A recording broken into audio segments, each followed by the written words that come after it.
On est ici pour l'atelier FRJP de la consultation à la recherche.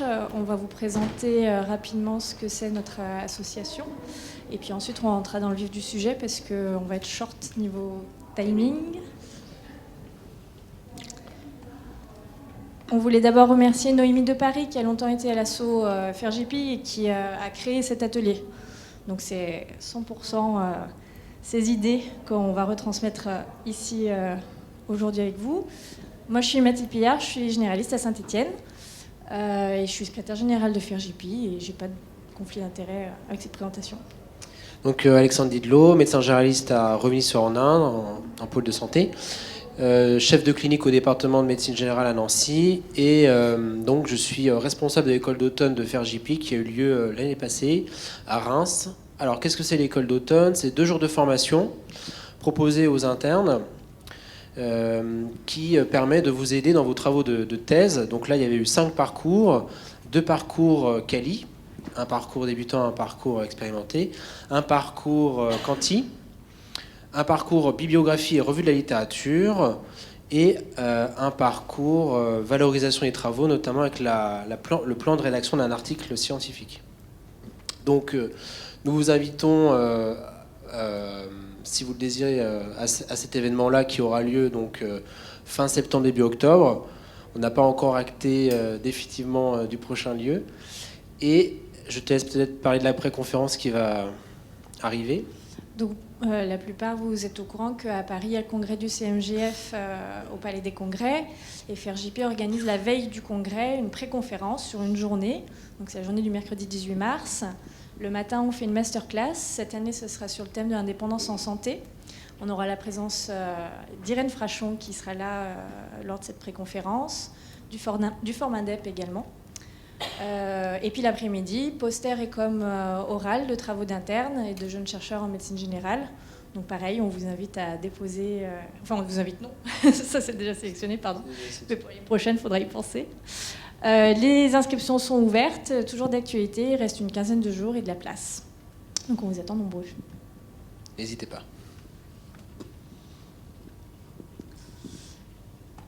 Donc les objectifs de cet atelier... C'est un peu le casse-tête pour tout interne de médecine générale, c'est trouver un sujet de thèse. Deuxième casse-tête, c'est trouver un directeur, mais ça, vous verrez avec vos départements.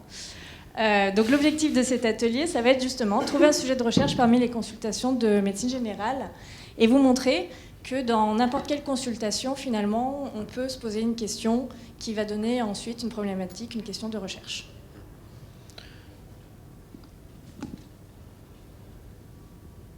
Alors voilà, on aimerait savoir un petit peu d'où vous venez, quel chercheur êtes-vous. Donc si on pouvait faire un petit tour de table rapide pour voir un petit peu donc, si vous êtes interne, thésé, non thésé. Et,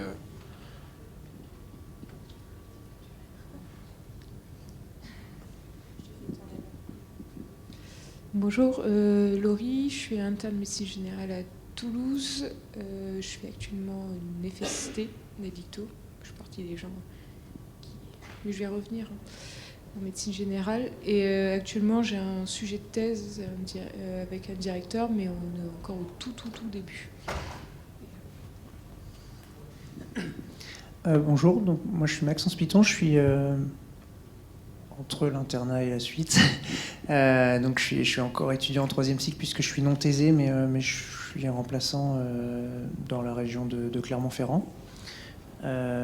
Et j'ai aussi un sujet de thèse plutôt qualitatif qui s'intéresse aux tuteurs et aux étudiants en difficulté. Moi je suis Bruno, je suis interne en 3e semestre et j'ai pas de sujet de thèse. Moi c'est Cléo, interne en 3e semestre et j'ai pas non plus de sujet de thèse. Moi c'est Émilie, aussi interne en 3e semestre et j'ai toujours pas de sujet de thèse. Et moi c'est Mickaël, je suis interne aussi en 3e semestre à Lyon et j'ai non plus pas de sujet de thèse pour l'instant. Je suis Aurélie Régnier, je suis en 3e année à Tours. Non, 3e semestre à Tours. J'ai des thèmes, j'avais un sujet mais c'est pas possible donc il faut que je change de sujet. Voilà. Moi c'est Valentine, je suis interne en 1er semestre à Grenoble et je n'ai aucun sujet de thèse. Moi, c'est Anaïs, interne à Marseille, premier semestre et pas de sujet non plus. Myriam, je suis externe, donc la thèse, c'est pas tout de suite. Amélie de Strasbourg, du coup, je suis en 5e semestre et j'ai déjà un sujet de thèse avec normalement directeur. Audrey, je suis interne en Medg à Clermont et premier semestre et potentiellement intéressée par la recherche. Alors moi c'est Nathan, je suis interne à Angers, premier semestre. Je n'ai pas de sujet de thèse, mais je suis en train de faire un travail sur l'antigénurie légionnelle pour mon DU de thérapeutique anti-infectieuse. Clément, premier semestre. Pareil, je n'ai pas de sujet de thèse, mais je suis intéressé par la recherche. Aurore, je viens d'Angers, premier semestre aussi, et pas de sujet de thèse pour l'instant. Lucie, du coup en premier semestre aussi à Angers, pour finir la suite. Et pour l'instant, je recherche pas grand-chose au premier semestre. Donc voilà. Mathias, en 3e semestre, donc à Saint-Étienne. J'ai un sujet de thèse, mais je ne trouve pas de directeur. J'espère que ça va venir. Très bien, merci.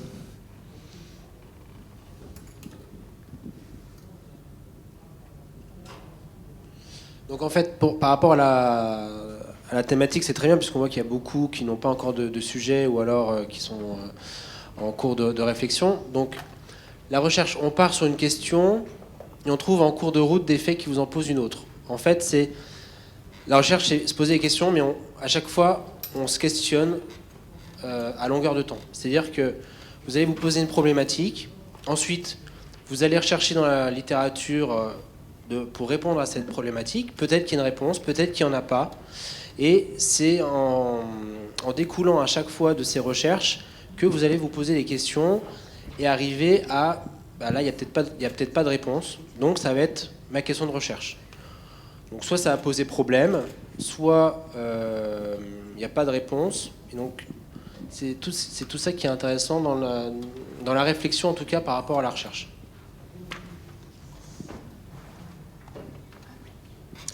Donc on va commencer cet atelier.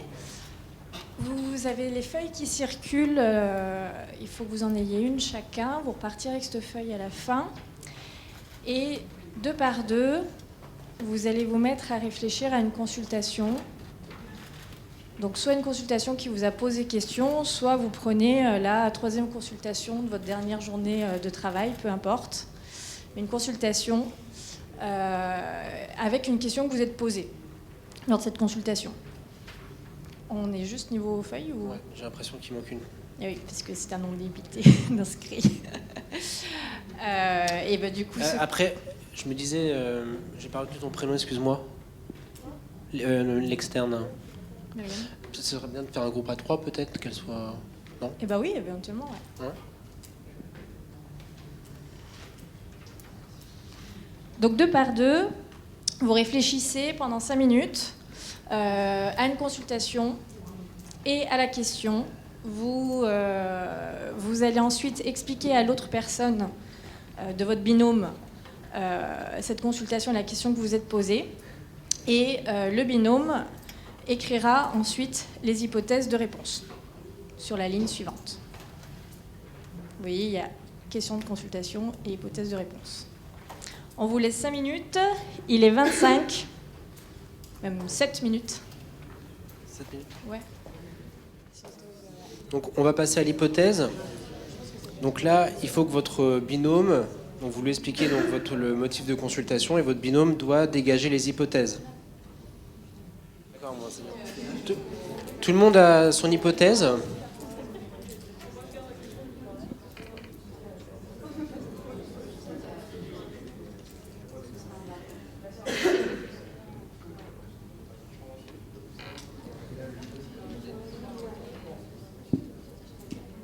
Tout le monde a son hypothèse ?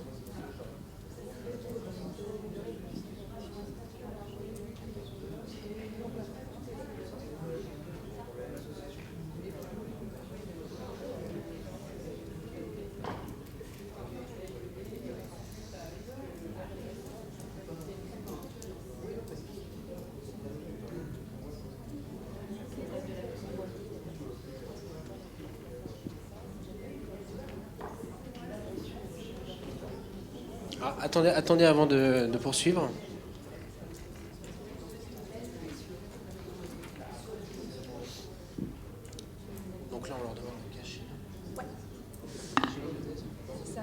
cache la consulte.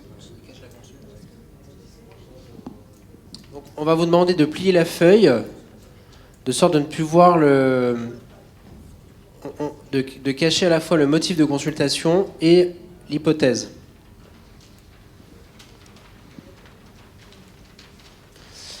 Et là, l'objectif, ça va être donc de discuter avec votre voisin de droite en racontant donc à la fois la consultation et l'hypothèse pour déboucher sur la question de recherche. Non. Est-ce que c'est clair? C'est peut-être pas clair. Vous allez du coup, je pars de là.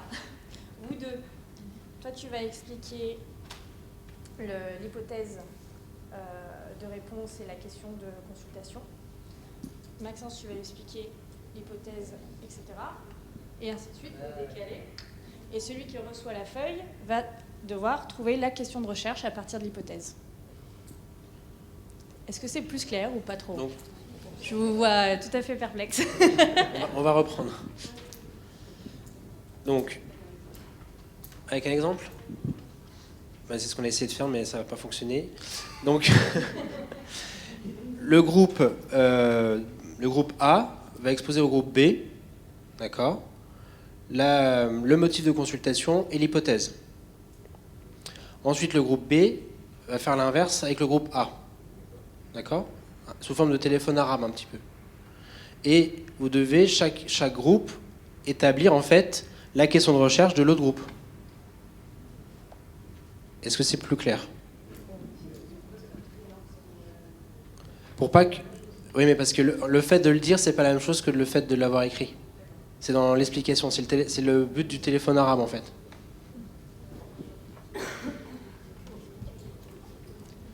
Par exemple, je reprends l'exemple que je donnais tout à l'heure. La consultation de départ, c'était, mettons, une entorse d'une jeune fille de 14 ans.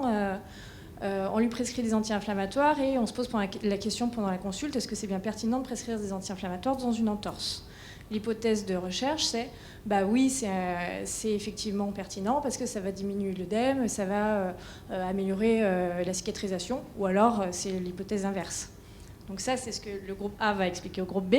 Le groupe B va devoir chercher la question de recherche, et la différence avec la question de consultation, c'est que la question de recherche, c'est une seule question qui est pertinente, nouvelle, faisable et éthique, et qui va être généralisable.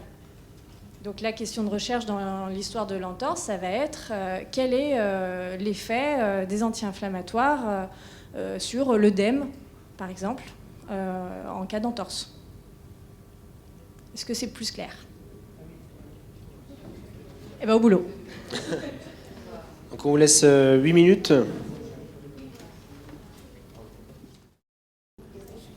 Alors tout le monde a sa question? Donc, dans ce cas, vous allez replier au niveau de la...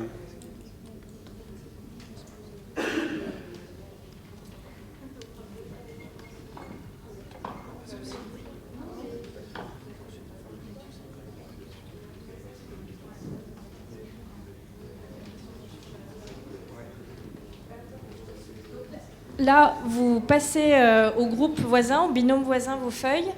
Vous laissez que la question apparente qui est bien écrite. Parce qu'il faut qu'elle soit lisible par l'autre groupe. Là, ouais, tu passes au voisin. Tu passes. Oui. C'est ça. On continue. On continue, ouais. Oui, c'est ça. Oui, c'est Ouais, ça. Tu c'est passes ça. les deux feuilles au groupe. Et donc, vous allez passer à et vous allez avoir les deux. passer à vous.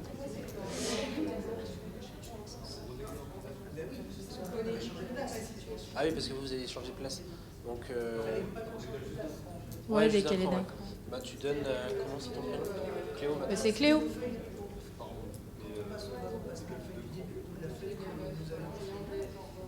Là, tu vas passer la feuille qu'on t'a confiée. Parfait. Tu es parfait, Maxence. Donc là, l'étape suivante, ça va être l'objectif de recherche. Donc vous avez une question de recherche, vous ne savez pas ce que ça a été la consultation de base.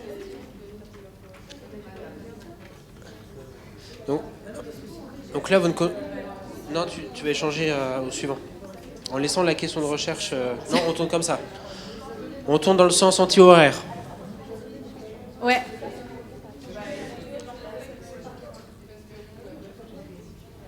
Bon, tant que tu as une feuille dans la main, c'est ce qui compte. Et là, il y a vos feuilles qui vont arriver. Il faut juste... Le groupe qui était là, vous donnez celui-là. Je fais passer... Est-ce que ça a tourné là ou pas, toutes les feuilles, les filles? Pas encore? Donc vous laissez juste apparent la question de recherche. Donc c'est vous deux. Les deux feuilles là, il faut les passer là. C'est ça. C'est pas grave. C'est pas grave, c'est pas grave. Tant que c'est pas la personne de départ qui a eu la page. Et vous, ça arrive, Et ça donc, bloque là. Là, vous allez faire un objectif de recherche. Un objectif, ça commence par un verbe intransitif. Donc c'est soit décomposer, regarder, résumer, inventorier, analyser, évaluer, montrer, explorer, critiquer, déchiffrer, déterminer, comparer, vérifier. Et donc votre objectif, il doit commencer par un de ces verbes-là. L'objectif, il doit pouvoir répondre à la question de recherche. Est-ce que les anti-inflammatoires diminuent l'œdème de l'entorse? Eh bien, je veux explorer, je veux analyser. Je veux analyser, par exemple, la diminution de l'œdème chez les patients qui prennent des ANS dans le cas d'une entorse. Ou je veux comparer la diminution de l'œdème chez les patients qui prennent ou qui ne prennent pas un anti-inflammatoire dans une entorse.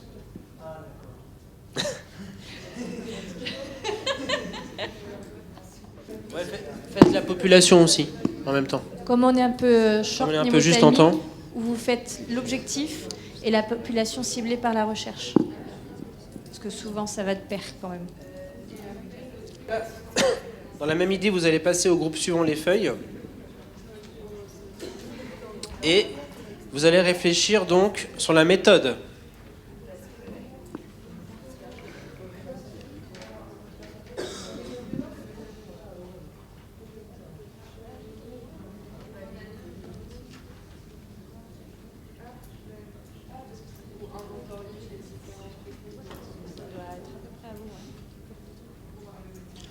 Et donc là, l'autre groupe va réfléchir sur la méthode utilisée pour donc, cette recherche. Donc vous avez plusieurs types de méthodes.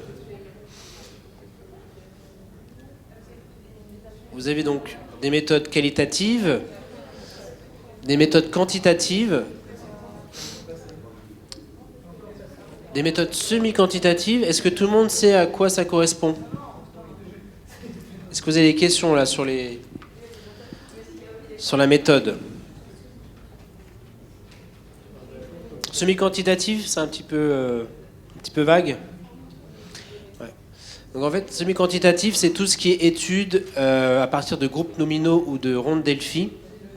C'est plus pour établir un consensus, une guideline sur quelque chose.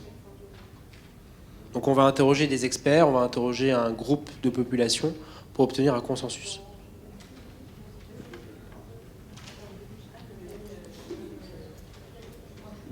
Je vous fais passer en même temps le bouquin Initiation à la recherche du grand Paul Frappé. Deuxième édition. Deuxième édition. Que vous pouvez probablement demander à vos DMG, parce que la plupart l'ont dans les BU, et qui peut être commandé via le CNGE également, où il présente tous les types de recherches et d'études qui existent.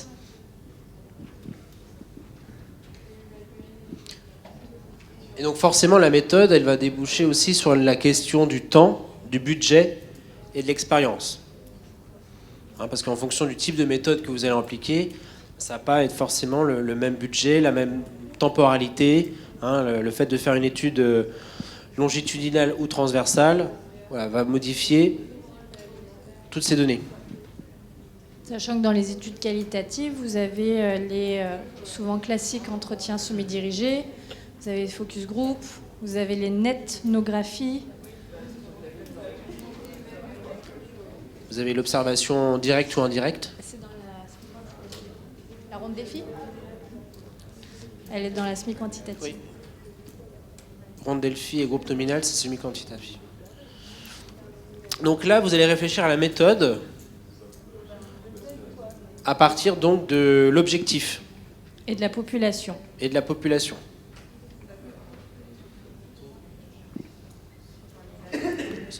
Normalement, sans tenir compte de la question de recherche. Normalement, sans tenir compte de la question de recherche. Donc, Ouais. quel est l'objectif? Tout à l'heure, par exemple, c'était montrer L'effet de l'effet des anti-inflammatoires sur... l'œdème. C'était comparer, par exemple, les anti-inflammatoires, la taille de l'œdème sous anti-inflammatoire ou sans anti-inflammatoire. Bah, la méthode, ça va être, par exemple, une méthode quantitative, exposée, non exposée aux AINS, d'une population de patients qui a eu une entorse, en mesurant la taille de l'œdème.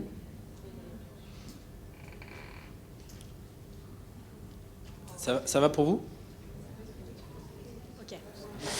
Il nous reste 3 minutes, on me dit dans l'oreillette. Donc on va arrêter là. Vous allez rendre à chacun sa feuille. Donc chacun récupère la feuille avec la consultation de départ.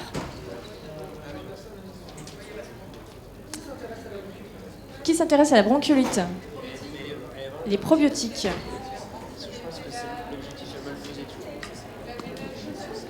Ah, Cléo. En fait, c'est pas l'intérêt je sais pas si éliminer un cancer de prostate. Les traitements antidépresseurs, c'était toi, non? Le livre. Après, est-ce que ça a été posé? Je sais pas s'il y a un prix derrière. Tu vois, c'est les éditions CNGE. Donc tu peux l'acheter sur le site du CNGE. Ou même au congrès.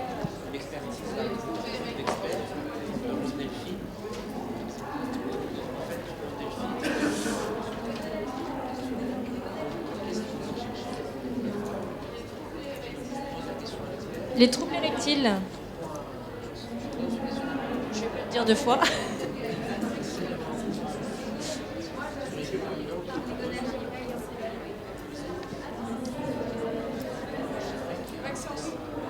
Ah oui, oui, oui. Et du coup, tu obtiens un consensus, une guideline sur ce qu'il faut absolument poser comme question. Ouais. Alors, ça va être un peu dur de rapidement. On en prend une au hasard pour nous. Ouais. Est-ce Ouais, vas-y. est-ce qu'on va juste en prendre une pour la déplier? On n'a vraiment plus qu'une minute. Qui nous Ici, donne à sa gauche. consulte? Allez, vas-y. Je relis tout, du coup. Alors, nous, la question de consultation, on se posait la question de l'intérêt du test de grippe si le patient n'a pas de comorbidité, n'a pas d'indication à un traitement, même si le test est positif, et chez qui on diagnostique fortement, il y a un diagnostic fortement évocateur de grippe. Nos hypothèses, c'était que l'intérêt du test de grippe, on ne retrouvait pas l'intérêt du test de grippe parce que du coup, ça avait un intérêt économique de ne pas le prescrire.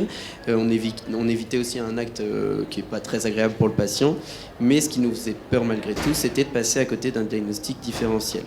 Et du coup, la question de recherche est partie sur ce point de diagnostic différentiel, c'est quel est le taux de méningite, qui est un des principaux diagnostics différentiels. Donc, quel est le taux de méningite chez un patient avec un diagnostic clinique de grippe? L'objectif de la recherche, c'est donc déterminer la prévalence des méningites chez les patients ayant un diagnostic de grippe. La population ciblée, c'est les patients grippés du Rhône. Et donc, la méthode utilisée pour la recherche, c'est une étude épidémiologique quantitative. Et donc protocole de recherche ou région et quand une période hivernale. Région, je suis pas sûr que bon, ouais, c'est écrit ça, mais je sais pas qui avait répondu. Ah, t'avais pas fini, d'accord. T'es un petit peu surpris par l'aboutissement là? C'est juste, je comprenais pas trop le ou région, mais sinon, non, franchement, je trouve que c'est pas mal comme idée de rechercher le taux de méningite chez justement ceux pour qui on diagnostique initialement une grippe, mais que sur des arguments cliniques. Non, je trouve ça bien. Après, c'est la période hivernale, oui, c'est mieux, c'est sûr. Mais c'était le ou région, alors du coup, oui, tu région Rhône-Alpes, oui. Ok. Non, je trouve ça bien. D'accord.